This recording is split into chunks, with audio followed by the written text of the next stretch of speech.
Fini danser belle, fini danser belle. Aïe, nanano, fini danser belle. Fini danser belle, fini danser belle. Aïe, nanano, fini danser belle. Fini danser belle. Aïe, nanano, Fini danser belle. aïe, nanano, Fini danser belle. aïe, nanano, fini danser belle. Fini danser belle, fini danser belle. Aïe, nanano, fini danser belle. Fini danser belle, fini danser belle. Aïe, nanano, fini danser belle. Mama mwen pe danser. Oui, nanano, Papa mwen pe danser. oui, nanano, C'est mwen pe danser. oui, nanano, aïe, nanano, fini danser belle. Bonjour tout le monde. Welcome to the third episode of Tout, Bagay, Patwa. Annou, Palé, Kambule. Today, we are going to learn all about Kambule from our guests, Eintou Springer, Atillah Springer, and Dara Healy. Three phenomenal women who are no strangers to the cultural sphere of Trinidad and Tobago. And of course, we also have our co-host, Kevin Swift. Bonjour, Kevin. Bonjour Aisha. Comment est? Yes. Muela. And where would we be if it were not for the co-creator of this show, Namdi Hodge? Bonjour tout le monde. Namdi is going to give us a Patois proverb to start us off. Take it away, Namdi. Hayi moun, Hi Moon. me pa bayo panyen, Me pa bayo. panyen Panyen. ou chaye dlo. Chaye dlo. Hayi moun, Hi Moon. me pa bayo panyen Me pa bayo panyen. pou chaye dlo. Chaye dlo. Right? So you can hate somebody. Can you carry water in a basket? Is that possible? So it means you can hate somebody but still be humane towards them. Merci, Mr. Director, pour Proverb Salad. Thank you, Mr. Director, for that proverb. And we're going to get straight into the show. And we're going to speak right now to Eintou, Dara, Atillah. We're going to ask them about the backgrounds of Kamboulé. Kamboulé, Ken, Brûlé. Is there a link between this idea of can brûler, the French burnt cane, and Kamboulé, Eintou? Where does the term come from?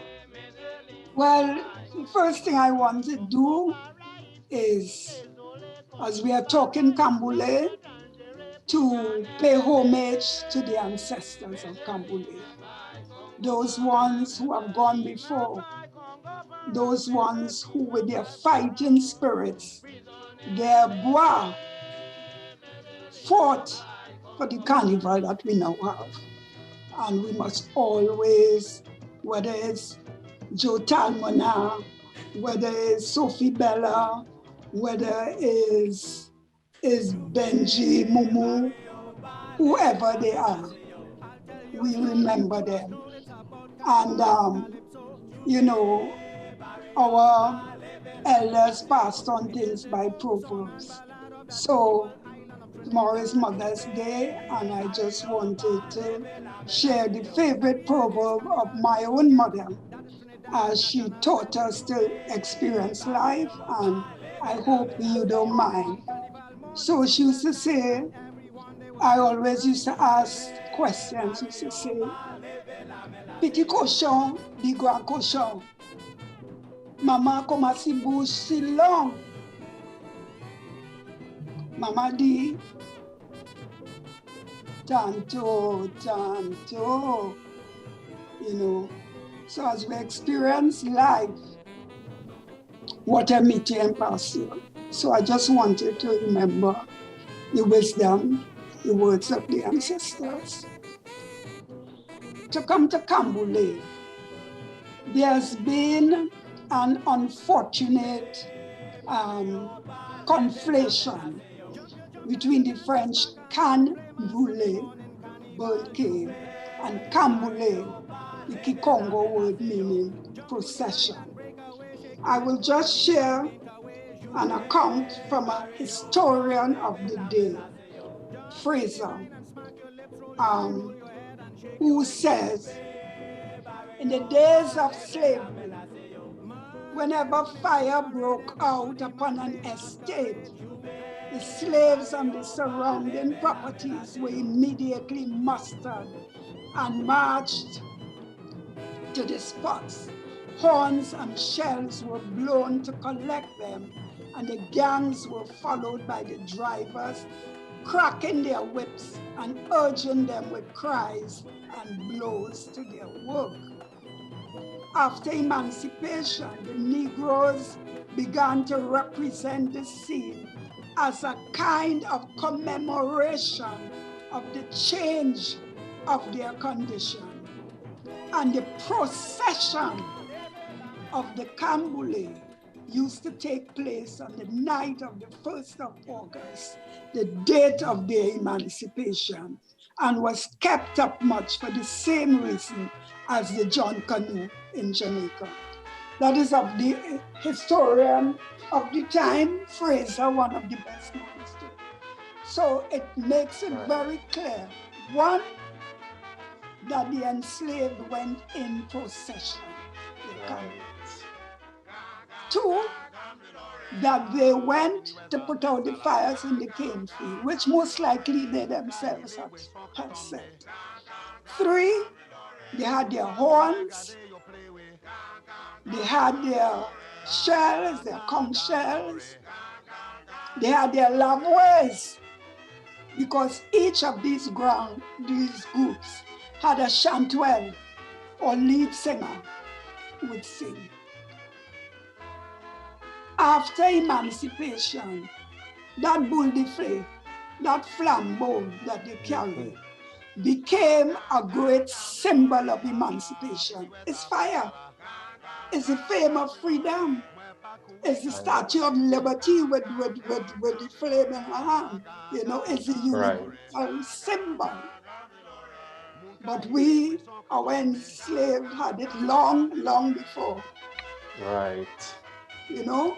So there became this unfortunate collapse between Kambule, the burning of the cane, and the procession of Africans going to put out the fire with their flambeau, with their conch shells, with their lavouets. And this procession, with all these things, including their drum after a while, became symbolic of the emancipation. Why else would it be carried out on the 1st of August every year? That is an important clarification you made right there. Because I think for the most part, we still have within our culture people talking about Patois being broken French and not recognizing the African roots that we have here.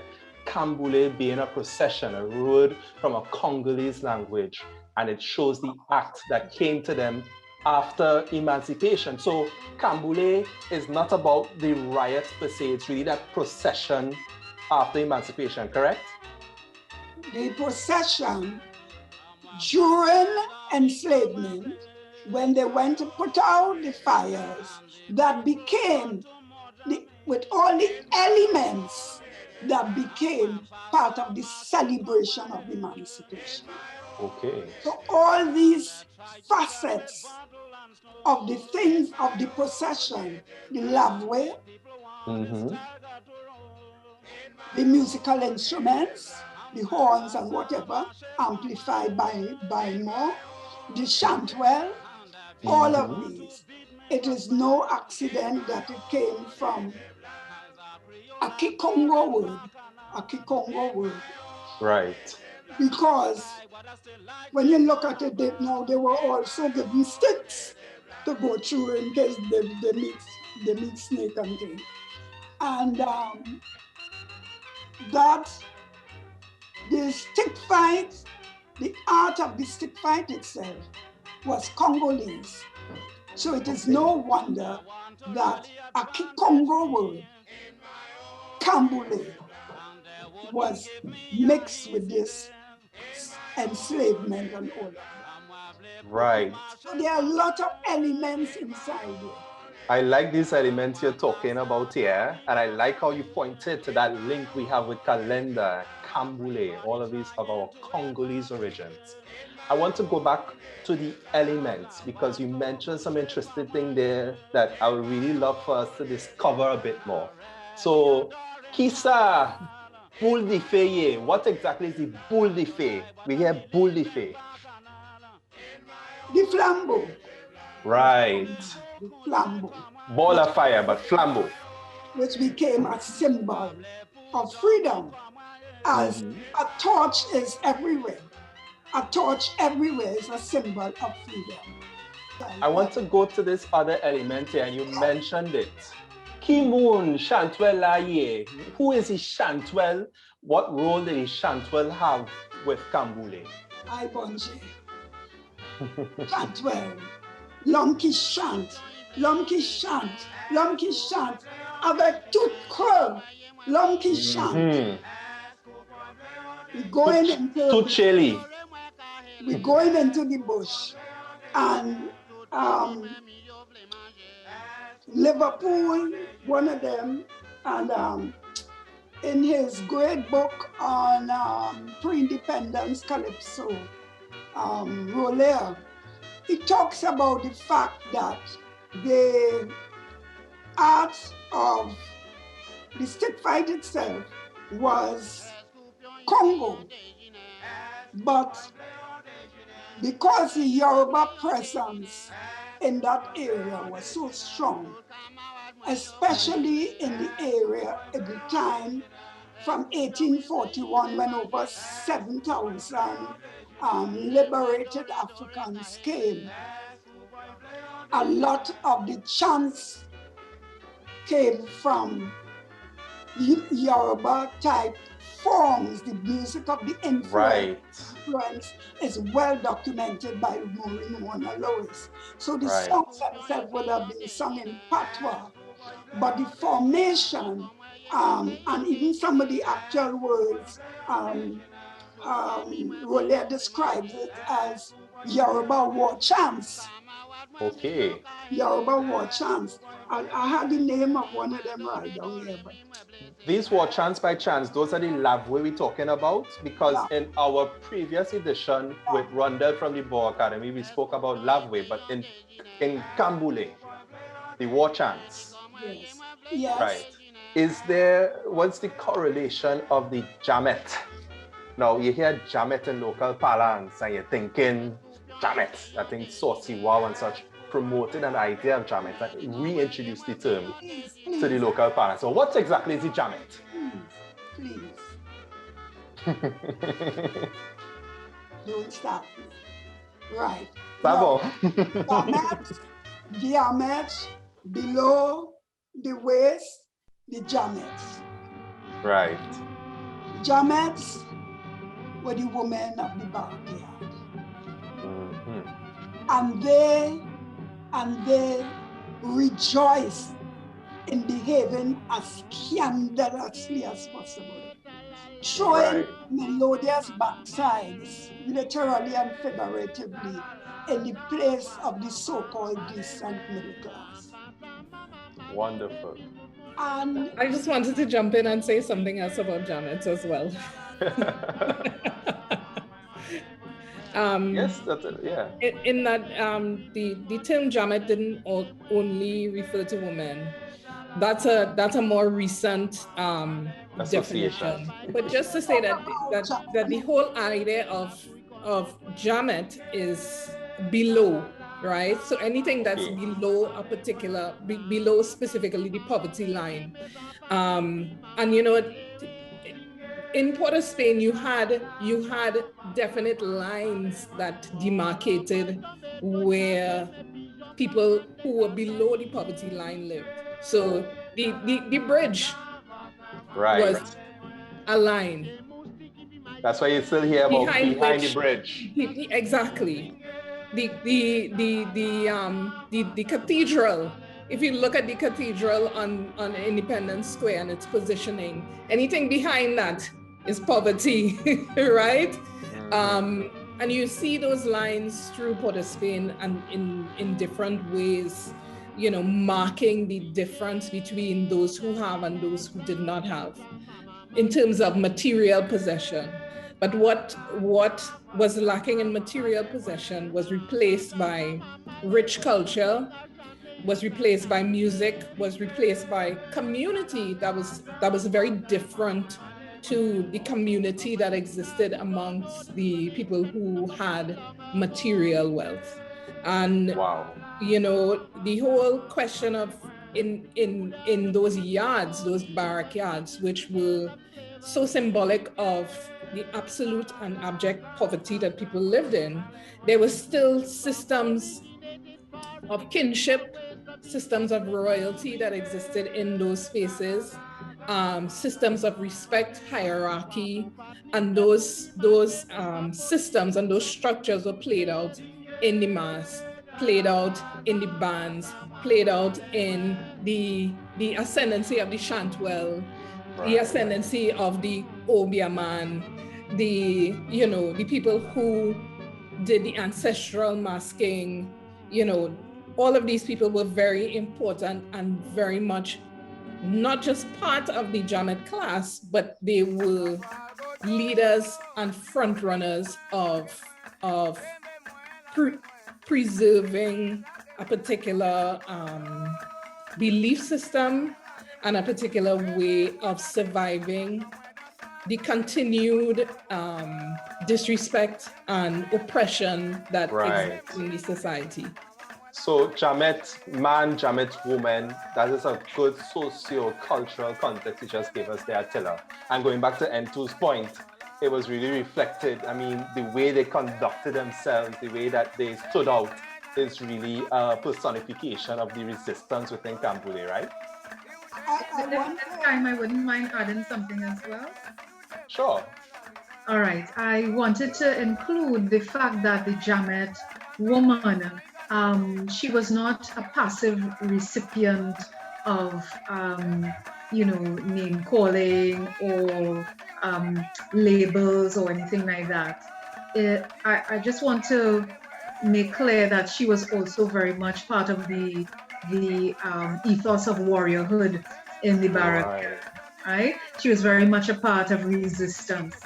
And so the throwing up of the dress to show the backside and so on, that was resistance. But also history documents that during the Kambule itself, when there was a face-off, and even when, because the stick fighting groups used to war all the time, the women were always there. Yeah, and they were an important part of community, of resistance, but of warriorhood as well. So post-emancipation, the Jamet is that symbol of resistance, that real strong leadership that we see from women within our culture. And it really goes beyond what one might want to simplify a Jamet as. I think that context is really important for us to understand here. The last term I want to explore, and Atillah, while I have you in focus, you can tell me and then Dara and Tout, the role of the tambu bamboo. Now, I was a social studies buff and I heard of tambu bamboo before, but I'm not sure if everybody is aware of what tambu bamboo is and the role of that within Kamboulé.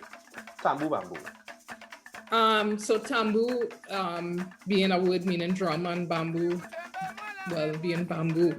You know, there was the Summary Offences Act of 1884, which effectively banned the drum. And that ushered in a period of exploration and innovation. I like to say that, you know, musicians in Trinidad were the original design thinkers. And if you know about design thinking and how design thinking is being applied in business and all that kind of thing, you know, design thinking in terms of musical accompaniment on the road, right, is is absolutely part of our history and of our experience of insisting that we must have music when we going on the road to do this work that we have to do, this sacred procession, right? And so, you know, that important thing about having music, and also music that could move, and music that can accompany you on the way. You know, the mobility of the music is especially important. And so, which is why the tambu bambu, of course, becomes the thing that emerges just after the drum is banned. And within the space of 20 to 30 years, you know, the tambu bambu became not so practical because it used to mash up plenty. The road couldn't deal with it, etc., etc., etc. So the tambu bambu, in terms of the continuum, was not a practical and survivable and replicable and scalable type of music, which is why it's not still like a focal point, which is why it gave way to the steel band and to other forms of music. But you know, it's a crucial point in the process to reach there. It was a prototype that was developed in order for us to innovate, ideate, go back again, explore, figure it out, take it out on the road again, and then until we got the steel pan. And we are still ideating with the steel pan up until today. And you know, that's kind of what I have to say about tambu bambu. Bambu. I love tambu bambu music though. It's really amazing. Wonderful, wonderful. Dara, Eintou, tambu bambu. What does that mean to you? Well, I love tambu bambu music. I always have. From a child, I always found it was just so fascinating. And when you listen to a lot of music, what always interests me also, and later on in life when I began to do research into the linkages between the African continent and diaspora, you could hear some of those instruments in that music. Sometimes I feel like I can hear it in Afrobeat. I feel like I can hear it in Haitian music, in music coming out of African communities in Latin America and so on. That particular rhythm up and down, the beat up and down, and it was used because of the banning of the drum. It was used for wakes. It was used in stick fight. It was used in Dame Lorraine Ball. So there are still tambu bambu bands, maybe about 3 or 4 in the country. I don't think that there are very many bands. I'm not sure if there are any in Tobago, but we could always find out. But the tambu bambu, I want to just say one thing, final thing about that, in that whenever we have done cultural work, working with cultural organizations around carnival time, you find that that's when everybody wants to hear tambu bambu. And there's always a challenge of bringing the band up, paying for transport, paying the band, and so on. And I feel like we put a lot of restrictions into how we preserve our culture. And I feel that discussions like this need to happen in terms of what is the value to our culture, to Trinidad and Tobago, of forms of musical expression like the tambu bambu, and how could we do away with these excuses to make sure that these forms don't perish, and also how can people like ourselves use the opportunity being presented in a way by a situation that is forcing us to go more digital and so on. How can we use this as an opportunity to ensure that we can bring this music to young people, to more audiences and so on? Because if they could hear it, I think they would love it too. Wonderful, wonderful. And on that note, we, of course, are going to close up this first section. So thank you very much, Dara. Thank you, Eintou. Thank you, Atillah. Begora, epi jabla senyon. Begora, epi jabla sete. Begora, for cruel et mauvais. Okay, good afternoon. Welcome back. Thank you so much, Namdi. And we are going to go into the segment about the Camboulay Riots, the event itself. So we have been talking about Kamboulé, and we've learned this afternoon that there's a much deeper historical origin from Yoruba, from West Africa to that word. But what about the riots themselves? Now we're going to get into the event. What led up to what we know as the Camboulay Riots? Miss Eintou Springer, I would like to start with you. All right. Now, the first thing I want to say is that there was not more Camboulay Riots. We know the Port of Spain one that happened on 27th of February 1818. But there were more serious riots in Princestown and in San Fernando, where people get killed and all kind of things. In fact, over the years, there were riots in Kufa, in Aruca. There was a huge riot in Aruca in 1891, where the stick fighters and them, Cimarron and Granger and Benji Mumu and the whole set of them went and attacked the police station with their branding and said, Sortie, come out here, we will feed all the flesh to the birds, Sortie. The police are there to take their drums and their sticks. They had 2 drums, shack and stick, and the police take them. They follow them down the road. And the thing last, that was Easter Monday. It went Easter Monday, Easter Tuesday, whole day riot. They had to send for 2 setter detachments from Port of Spain. Some sergeant named Okat get his head bust, and they take his helmet and use it as a trophy. And next sergeant get flick away, all kind of thing. Too bad. So we have to understand that there was continuous resistance to any attempt to ban the Kambule. Not only that, I'm talking about those 1881 and after.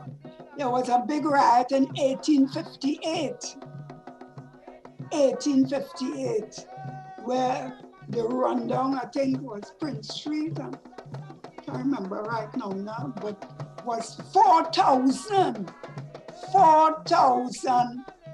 denizens of the backyard, led by the stick fighters and the Jamet women, beat the police. 4,000, can you imagine that? Because the police were banning. And the thing is that the Kambule, there were a series of laws enacted over many years to try to stop the Kambule. And they had the most nasty thing to say about Kambule. An annual display of abomination. You know, the newspapers had that kind of thing. It's all documented, and a lot of it is in my play, Kambule, where we talk about these things, right? And the people just had it up to their teeth, but in 1805, we had riots planned for Diego Martin, right? So the Haitian Revolution had repercussions here, you know, and the people were very clear about their spirituality and all of that, because in 1805, when they were planning their revolt, they found evidence of people taking the Holy Sacrament and saying, Penuka Maje, penuka manche. The bread that we eat is the flesh of the white man. Venuka buye, say sang begging. 1805. You know? So this thing had been bubbling for many, many years and was erupting continuously. Continuously. You had people like, what was the girl name again? Dara, remind me. Tisbe. There was an attack, continuous attack on people who practice African spirituality. That demon Degorat from Dego Martin, who used to terrorize and torture and enslave people in his caves, and where Grosjean, reputed to be one of the first Calypsonians, and so all of that. So you cannot look at the 1881 revolution as an isolated incident, right? It is part of the continuum of resistance which bubbled over. But like I say, in 1858, 1859, coming down, there were all these revolts. And of course, the fact that from the time that people smelled that emancipation was coming, it became more and more obvious. On August 1st, 1834, when the governor read the Emancipation Act at the Treasury building, there was rioting in Port of Spain for about a week. People refused to go back to the plantations. They settled in places, East Dry River, then Belmont, and all those places. So Kamboulé is not an event. It's not an event. It is very important. It's part of the history of the resistance. In it was like 1878, Captain Arthur Baker came to Trinidad. So not having a context of what carnival meant to the people, he decided that he was going to stamp this thing out by any means necessary. And so he started his planning and organizing. I don't think it was so much not having an idea. He was part of the white elite and they hated this thing and they wanted it done. They wanted it gone. And he was the instrument to get rid of it. Well, and I mean, there was also the tension between the people who were French, people who the planter classes who were French, and the administrators who were British. And so there was definitely a feeling that, this is all tied to this French licentiousness and, liking to party, etc., etc., etc. And we have to stamp that out. And, in reading Hollis Liverpool's book, The Great Chalk Dust, writing about rituals and power and rebellion, he also talks about all of the pulling and tugging that was going on amongst the upper classes as well. And so there was, I wouldn't say that everybody in the upper classes were against the Kambulé, because some of them also found themselves taking part. Some of them also very much were into the stick fight. Some of them also perhaps in some way saw some value to what was going on. But as Ms. Eintou points out, there was absolutely the thought leaders of the time, the intellectual, the people who were writing in what became the Trinidad Guardian. So I think it was the Gazette. The people who were writing then, who would have been the naysayers, the same people basically who are still writing in the papers now, talking about, you know, Kamboulé is just about criminals, etc., etc. I mean, it's amazing how the rhetoric has remained the same 100 and something years later, in speaking ill against this Kamboulé celebration, right? And so in 1880, Captain Baker launched a surprise attack against these stick fighters, and was successful in that he was able to arrest quite a few of them. He took away their sticks, and that caused a lot of consternation amongst the different groups, the different bands in and around Port of Spain, and as Ms. Eintou was saying, throughout the entire society, throughout the country. So in the years that preceded, there were riots that happened in Princestown, in Aruca, etc., etc. So in 1881, you have a situation where people have decided that Baker is not going to get away with what he did the year before, right? And so this is what is powerful about Kamboulé. It is about people standing up and saying, my moment of joy is my moment of joy. And you, Mr. Policeman, you are not taking that away from me. You know, and yeah, I mean, it's such a thing of beauty to think about the people of Port of Spain getting together to fight a common enemy. Because, you know, in some ways we are in a similar position now. Well, I wanted to ask one question out of the segment here. I wanted to talk about the role of Patwa, because Ms. Eintou spoke about the lavway that was said when they came to the police station.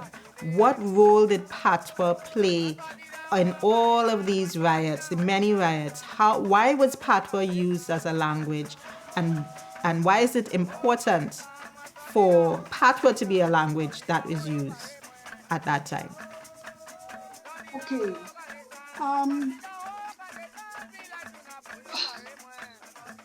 We have to credit our ancestors. I know that the creation of Patwa was a revolutionary act. People were brought here from the motherland, from all the different peoples. You had Congo, you had Yoruba, you had Temne, you had Mandingo, all these peoples. In each of these countries, you could have hundreds of different languages. And then you had the languages of the oppression, the French, the Spanish. And our ancestors devised a language that they could communicate amongst themselves and plan revolution. That is an act of revolution. That is a high revolutionary act. You know, in Shakespeare, in The Tempest, when Caliban says to Prospero, you taught me your language, and pox on it, I've learned how to curse. You know? Yeah. Our people learned how to curse. Nice. The oppressors by the development of language.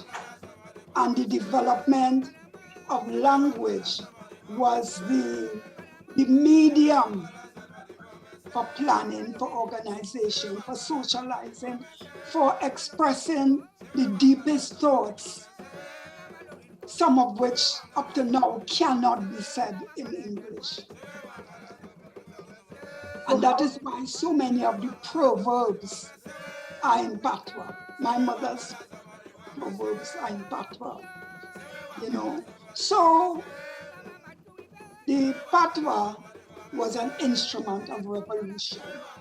The Patwa was an instrument of planning.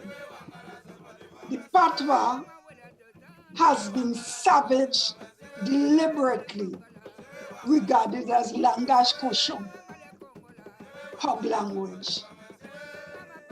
Papa Lesa, don't talk that. The very our very grandparents and parents who spoke it used it, one, as it was then, as a secret means of communication among themselves, and two, they were afraid that by speaking this language, you would be denied the opportunity for education, that it would limit your ability to do well in school, so that quickly they stopped talking Patwa. My parents, the old people, spoke it all the time.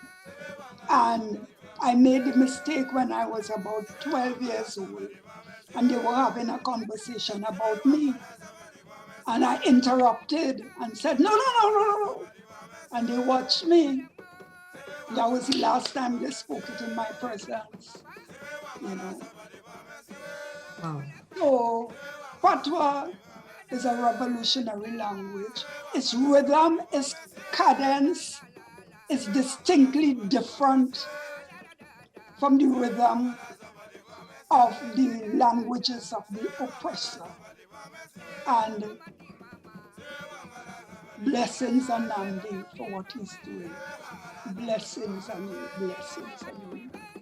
I mean, being with Nandi over the past few years it has been such a joy to be able to hear and experience the Patwa and to remind me of all that I knew and may have forgotten, So it's very emotional for me coming back to it and hearing again the old people's voice. Gardez-moi, et pas me sacrer ça moi. Gardez-moi, et pas me sacrer ça moi. Gardez-moi, et pas me sacrer ça moi.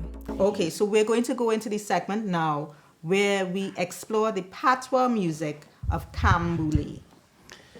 So this one actually has Captain Baker's name mentioned in it, right? So let's just say the words together. Quitte ban moi passé. Quitte ban moi passé. Right, which means let my ban pass or let my ban through. So Captain Baker, quitte ban moi ba moi. Captain Baker, quitte ban moi ba moi. Tampui souple. Tampui souple. Which means, Captain Baker, leave my ban alone for me, please. But it's more like a threat. It's not a plea. It's like if your mother said when you're small, Atillah, close that fridge door for me, please. It's like that. Captain Baker, quitte ban moi ba moi, quitte ban moi passé, tampui souple, si on lève la main, moi décidé. Captain Baker, quitte ban moi ba moi, tampui souple, quitte ban moi passé, tampui souple, aïe, tampui souple. Captain Baker, quitte ban moi ba moi, Well,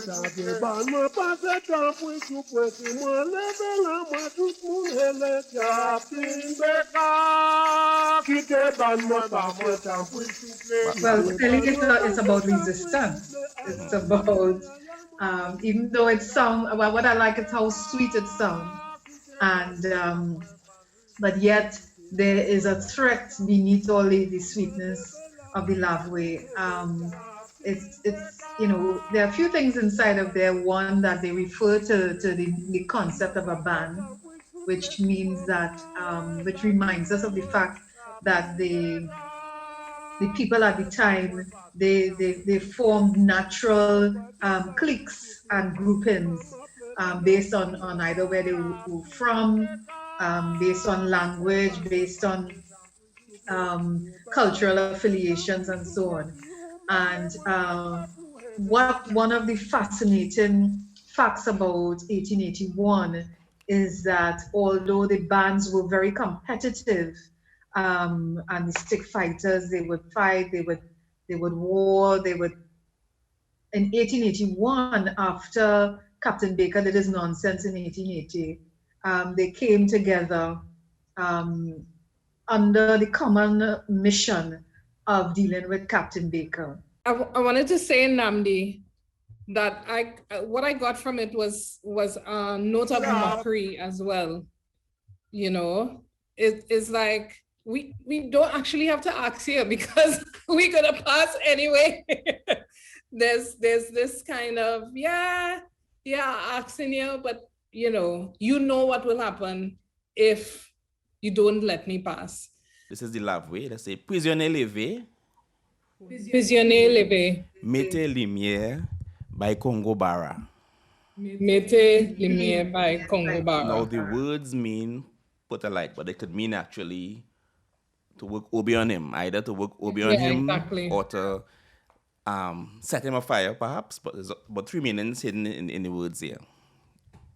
But I also think that particular song is very also double entendre because it means the man dead, so we go put a light, light in. Triple entendre, it have like 3 meanings. Into hell. Yeah. So I think there's that element of meaning too. Prisonnier levé, mettez lumière by Congo Bara, mettez lumière by Congo Bara, mettez lumière by Congo Telewa. Prisonnier levé, mettez lumière by Congo Bara, mettez lumière by Congo Bara, Congo Bara captewe fumwe. Prisonnier levé, mettez lumière by Congo Bara. The same multiple layers of meaning, I think, come out in that song as well. You know, what kind of light will they put in for Congo Bara? Who is this, dread, deeply disliked person who, would have made people's lives hellish. They lighten his way to hell. They put in light for him so that he can't see his way. But also, putting a light, as a way of marking the death of somebody. It's the multiple layers of meaning, I feel. Also disguise what they really mean, we'll have to go back and talk to them, raise them up and ask them, so what all they really did mean? This one is actually mentioning a corporal's name, all right? So let's just say it together. Corporal Kujo. Corporal Kujo. Si ou chembe mwe. Si ou chembe mwe. Lage mwe. Lage mwe. So if you hold me, if you catch me, this actually is a calendar song. So if you catch me, let me go. Corporal Kujo, si ou chembe mwe, lage mwe. Si ou chembe mwe, lage mwe. Si ou chembe mwe, lage mwe.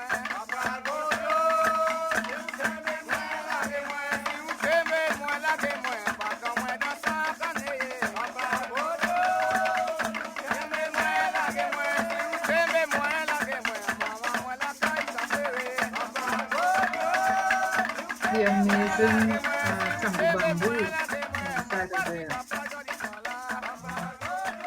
Yeah, it just it makes everything different. It makes everything different, and that was it. It's interesting also that the corporal's name is Kodjo. Yes, which is an African name. Yeah. And I mean, was it that, at the time there were all of these police, well, they were recruiting police from Barbados, I believe it was. Yes. And so, those officers had a very bad name. They had a very, very bad name. And so I'm not surprised that they were singing about them personal. It's very interesting that these stick fighters sang directly to the police. And there are a number of lavways that speak directly to the police. If the sergeant tried to stop with, the doctor could dress the body, bend the angle on them. I think one of the important points as well is that none of the songs express a desire or willingness or even a thought about giving in. So it's always about resistance And even though there are all these underlying threads, they still say, you better let me go. They're calling you by name first of all, so they're calling you out, and then they say you better let me go. So I think that is an important point too in terms of the songs that came out of the era. So let's say together, Juve Barrio. Juve Barrio. Pa leve la main. Pa leve la main. Asuyo. Asuyo. Right? So it means it is Juve. Block them, but don't raise your hand on them. Don't hit them. Right? So Juve, it's Juve. You could block them. You could block the bands, I guess. But don't hit them. Don't raise your hands on them.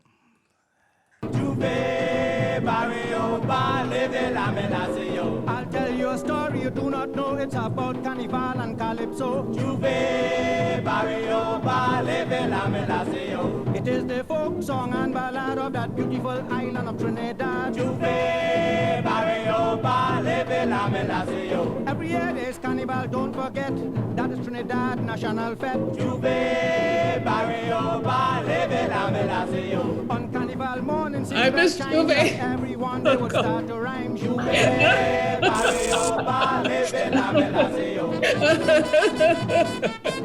I won't ball, okay? As you can see, there's a job over my shoulder there. he and all making queer mouth, like, you really gonna do that, boy?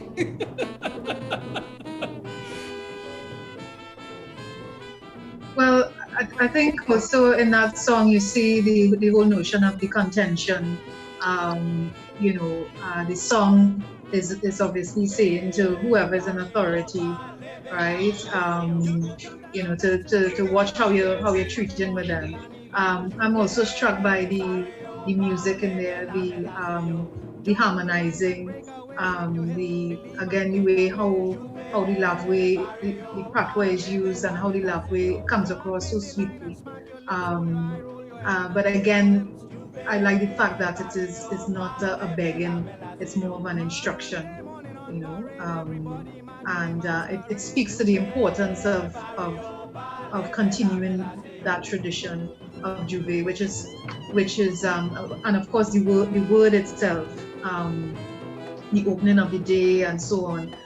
There are whole Juve traditions which speak to ancestral veneration, which remember, the sacrifices and so that were made by ancestors during enslavement. It's a ritual, and the song invokes all of those memories, all of those important points. Okay, so this is actually a song by Atillah, but there's a chant from Kambule, as he actually says in the song, as you can see here, right? So let's say the title, Zinge Talala. Zinge Talala. Zinge Talala. So, Zanfan sans mama. Zanfan sans mama. Malewe. Malewe. Zanfan sans mama. Zanfan sans mama. Malewe. Malewe. You take a chanter.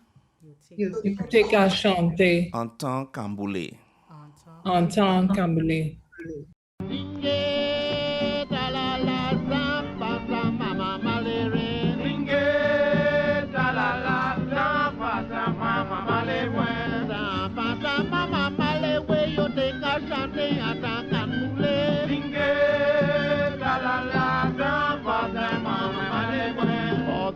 My listeners who don't know, this is an ancient number from the long ago. This peculiar rhythm and melody was sung in the days of slavery.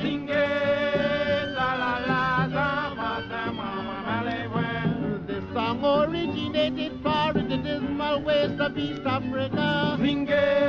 That's really beautiful, but yeah, I mean, it speaks again to the importance of mothers and to the value that is placed on motherhood within African society, right? And the fact that this song was sung at during Kamboulé is also significant, because certainly children would have been separated from their mothers in large quantities during enslavement. And so, it is possible that they are referring to that trauma of losing your mother. It's possible that they are referring to, mothers who are unable to mother their children because of the trauma of how the child reached there. So there's the song is a song of trauma and loss. And the fact that songs like this were sung during the Kamboulé, just prove the point that that procession was so much more than just about joy. And that is why in the Kamboulé, we make a point, one of the high points in the production is when the women,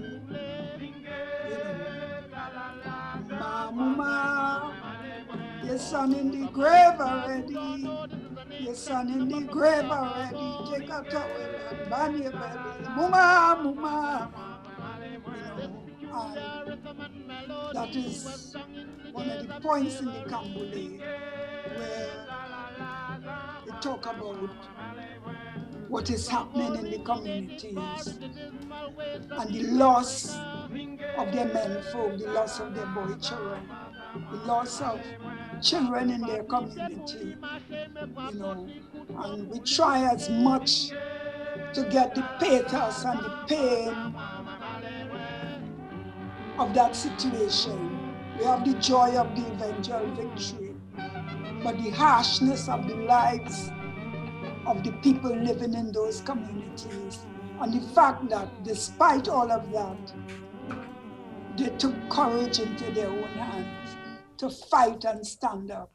One man in the road, one man in the road in the morning, one man in the road in the morning, one man in the road in the morning, one man in the road. Good morning, good afternoon, good evening, wherever in the world you are. Welcome to Kambule Campus, the first in a series of workshops dedicated to keeping the spirit of Carnival alive and getting us ready for an online version of Kamboulé in 2021. I am Dara Healy. I am the founder of Aidekeda and the choreographer for Kamboulé. And sitting next to me is Eintou Springer, the playwright of Kamboulé, and a whole lot of other fabulous things which I don't have time to tell you about. So there are a lot of ways in which we are preserving Kamboulé history and celebrating it. And one of those ways happens to be the Kambule Campus. Can you tell us a bit more about what is Kambule Campus? What does it achieve? Kambule Campus is a direct intervention by Aidekeda and by the people who are behind all the work that we do to continue the work that has been started in the Kamboulé play. So the intention is to ensure that the meaning behind the play, the history of the time, the important people from that period, the lessons that we learn, that they continue into the now, after Carnival. The Kambule Campus, we have to thank Atillah for the name. So we want to just big her up for that. Whole idea about the campus is that it is a teaching space. It's a teaching forum. And we have decided that because the campus was so successful, we have done explorations in stick fight. We have also looked at the development of the artists. So we had the film company come and talk to us about intellectual property. We have looked at drumming styles and so on. So we looked at the chants in Kamboulé, and we have decided that we want to do even more, so that we are going to expand the focus of the campus, and we are going to continue it throughout the year, because there was such an immense outpouring of appreciation for what we are doing. And so therefore we are going to be looking at a number of other themes related to Trinidad and Tobago culture and heritage, doing the same kind of work that you all are doing here through this Patois program, so that we make sure that our heritage and our culture, that they are not lost, or they are not buried, or they are not distorted in any way. So of course, people are looking at this episode on Trinidadian Patois speakers on that Facebook page. If we wanted to find out more about Kambule Campus, what you have done, we just want to get more involved in Kambule Campus, how could we find you? Of course, we are on the usual social media handles, so you can find us on Facebook, on Instagram, and also I would like to invite people to check out our website, www.idacadagroup.com, and you would have an opportunity there to see the work that we are doing, but also to find out, to see us in the news, find out what events are coming up, and you can also make a contribution to the work that we are doing. We have a Fundme TNT account as well, and the funds that we raise go into all the work that we do in communities. It will go into the Kambule Campus, and we worked on a film this year, a Kambule film. We did a short version of it, and our plan is to do the extended full screen version for 2021, so people can make a contribution to that. We also have clothes that we have that people can wear, so I'm doing my little promotion bit. So, of course, Woman in the Road. Woman in the Road, that's from a chant that we sing, Woman in the Road, Woman in the Road in the morning. And then we also have Jamet for Life. So after this conversation about Jamet, yes, I think people will now feel a little less scared to wear a t-shirt saying Jamet for Life. I feel rebellious. I think I could do it one of those t-shirts, Jamet for Life. So right now we take orders directly, as we don't have a storefront as yet, but that's one of the innovations that we are working on, to be able to allow people to purchase using their credit card online and so on. So we are working on that. But right now you can contact us, and we will do personal deliveries, keeping, of course, within all the COVID-19 protocols. Right? Or you can organize to purchase via, we can deliver it via TT Post. TT Post has a really good service as well. So okay. Right? Very big. Policy net? Yes. Moi vive Kamboulé 1881. Yeah, so we just want to say thank you to people who supported the Kambule Campus throughout the carnival period, and we know that people are looking for us to come back on air. We are sending out a call as well to people who would like to support the campus, because it does cost quite a bit in terms of all the sound and so on. But that has never stopped us. We've just been doing it anyway. But it is a labor of love, and you can look out for the campus starting up again very soon.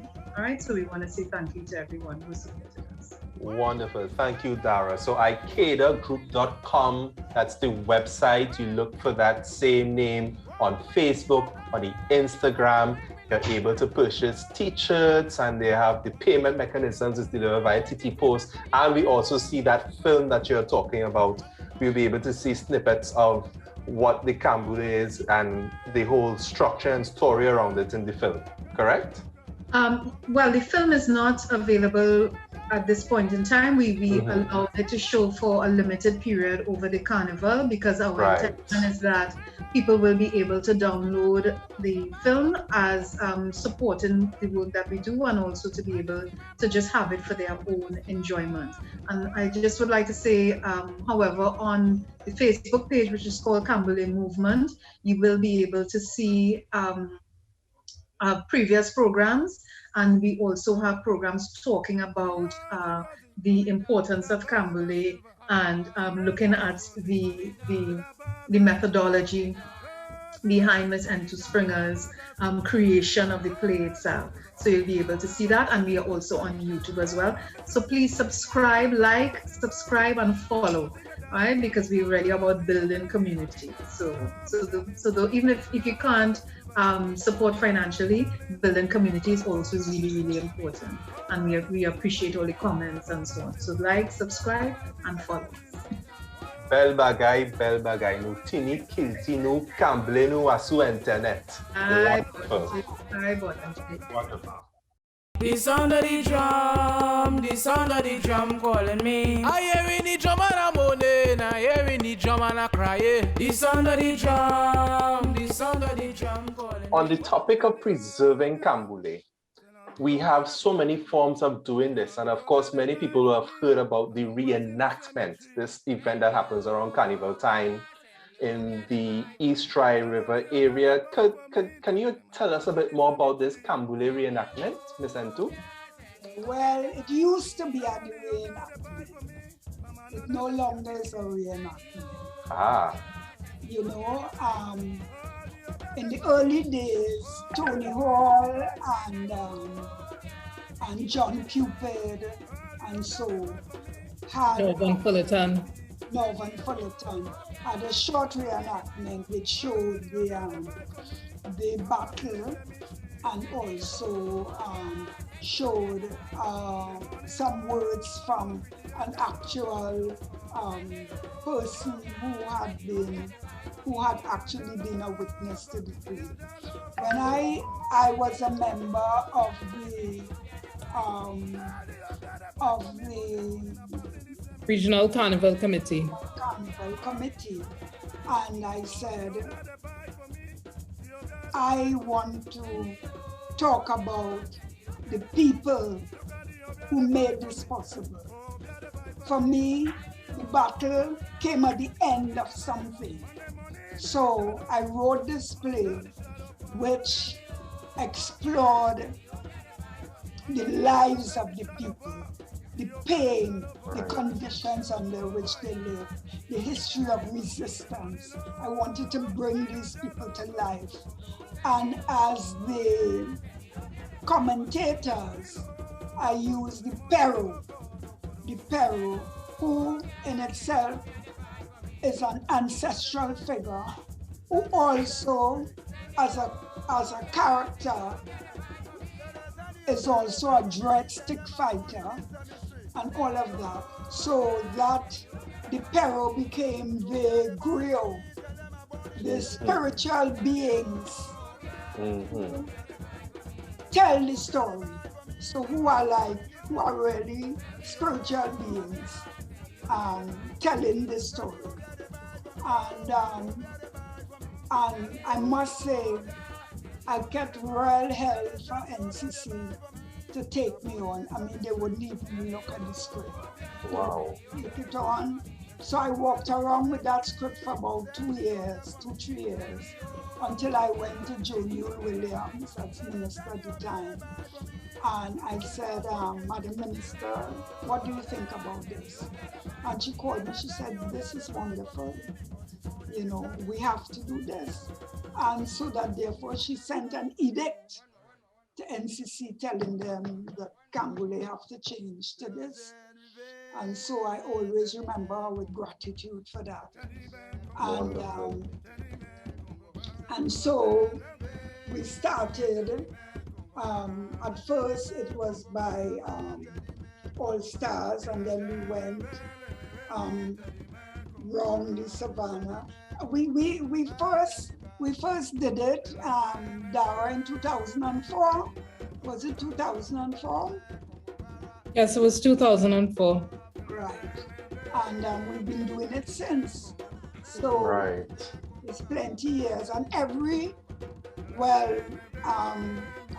don't want Dara to really hear this and get a bad reaction to this, because she has been very much in charge of trying to manage this process, as well as being the choreographer for the and so that every year almost the playwright would add new characters and new scenes in the play, which you know, she would shake her head goodly at. But it has been a labor of love. And then it was known as Kambule, and Kambule and all of that. And we changed the name, you know. I'm looking at scripts in 2004. The script says CNBOUY, BOULAY. And by 2005 or 6, it had changed to KMBULA, and which some people have never really accepted. You know, I think NCC still advertises it. NCC still advertises it as the reenactment of the Camboulay, CANBOULAY riots. Well, they used to before. Well, I mean, I think that historically we can't be revisionist and change the name of what the riot is known as. You know, what we have jurisdiction over is the name of the play, and I think there's a period of transition that needs to happen, and we've been doing that. I think that in the last 3, 4, 5 years, I've seen the KAMBULE spelling getting more and more commonplace. Because the reality of the situation is that people still saying that Kambule means the burning of the canes, even though this consciousness, even though Guinea's Other Sons as a book has been out for 20-something years, perhaps even longer than that, and was republished. And you know, Maureen Warner Lewis is the person who has identified Kambule, KAMBULE, as as an identification of a procession from that linguistic Bantu Congo family. So Atillah, on that same point, what do you think is the feasibility of having the proper spelling of Kambule and all of this history and all of the work that you have all done collectively enter, for instance, the national school curriculum? I mean, this awareness has to really hit us en masse for us to really understand as a society the origins of this thing and keep it and preserve it to carry it on to future generations. How does that look like? It's very interesting to me that, you know, one of the things that is a challenge with doing a street performance is that it can only ever reach the amount of people who could come to the space. And then you are reliant on somebody broadcasting it, or you're reliant on members of the public doing little snippets in their Instagram stories or whatever, right? There was a time when it would be broadcast live on NCC TV, the TV4. But because of the time that it was happening, lots of people didn't see it. They weren't awake to see it live.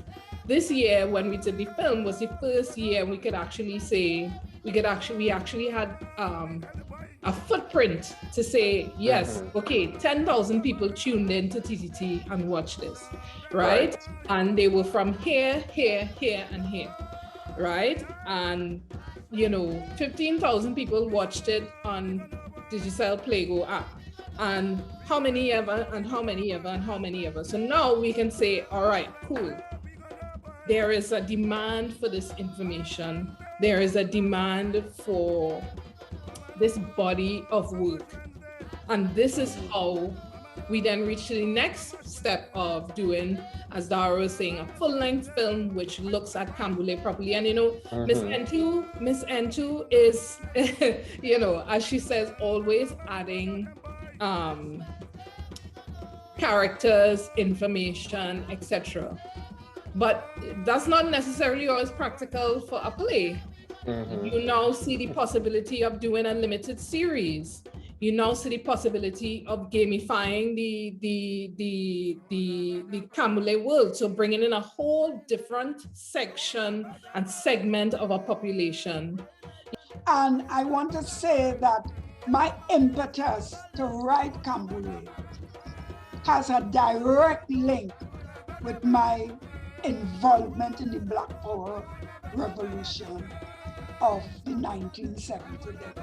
It is directly related to me wanting to tell the stories of my ancestors. The very first plays I wrote was scripts and skits, because we used to have these huge rallies, thousands and thousands of people all over the country, as people know.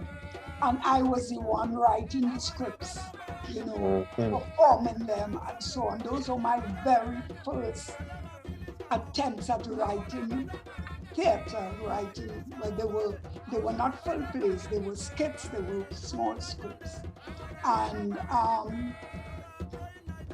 that involvement in that made me see and understand the relevance and importance and possibilities of using our theater and our culture to galvanize people. I remember one time in the 70s, I wrote a script. Burroughs had just killed one of our brothers called Santa Cruz. And I put on a skit and got his wife, the wife of the murdered boy, to play herself. And her brother was very stoic and so on, to play the role of the policeman. We play the role of Burroughs. And we are in Belmont Community Center, hundreds of people packed in. And as the wife was crying, and as the policeman, Burroughs came and he said, "As a policeman, it is my duty," with all the arrogance and the contempt. And the people just moved forward like that. I had to run on stage and stop it because they would have pulled him off. Wow. Wow. And so I'm saying that the Kambule didn't drop out of the sky. It came out of my years of involvement in struggle, in politics of it, and using the culture, seeing how the culture can impact, motivate, and transform people. I remember putting on what is now the Brand Lara Promenade, a production in which we did the burning of Charlie King in a poem to Butler by the Tobagonian poet called Eric Roach. And we threw flambeau to symbolize the burning. It was the day before Christmas Eve, the night before Christmas Eve. On Christmas Eve night, in response to that, the police raided my mother's apartment. 12 of them destroyed the little Christmas tree we had and muddied the place in direct response to showing the burning of Charlie King. So I understand the power. I understand the power of our culture. And that is the direct motivation for Kamboulé. I just wanted to say. You didn't think it was going to get all of that, huh? No, we have a treasure trove here. We have a true treasure trove. I'd just like to say thank you so very much, Miss Eintou, the natural-born storyteller, the person who has lived what she is speaking, what she is promoting. And thank you so very much. Please first, Dara, please first, Atillah, for being here with us this afternoon to talk about Kamboulé. At this juncture, I don't think we have any other questions. Probably I will just swing it back to Aisha to see if Aisha has one or two things after we have all of these wonderful, wonderful discussions and these wonderful personalities before us. Aisha, any last word? Thank you so much. Thank you. This has been a blessing and honor and a privilege just to listen and interact and glean. I feel so empowered and edified personally, spiritually, just listening to everything that was said today. And I want to echo what Kevin said. This was just a rich conversation. I'm looking forward to hearing more. And I can't wait to get onto the Kambule Campus. Listen, one time. We're not sticking with that. So thank you so much, everyone, for this listening in to our episode today at Tout, Bagay, Patwa. I'll tell you a story you do not know. It's about Carnival and Calypso. It is the folk song and ballad of that beautiful island of Trinidad. Every year there's Carnival, don't forget. That is Trinidad National Fete. On Carnival morning, 6 bell chimes, and everyone they would start to rhyme. Juve, barrio, ba, leve la melaseyo.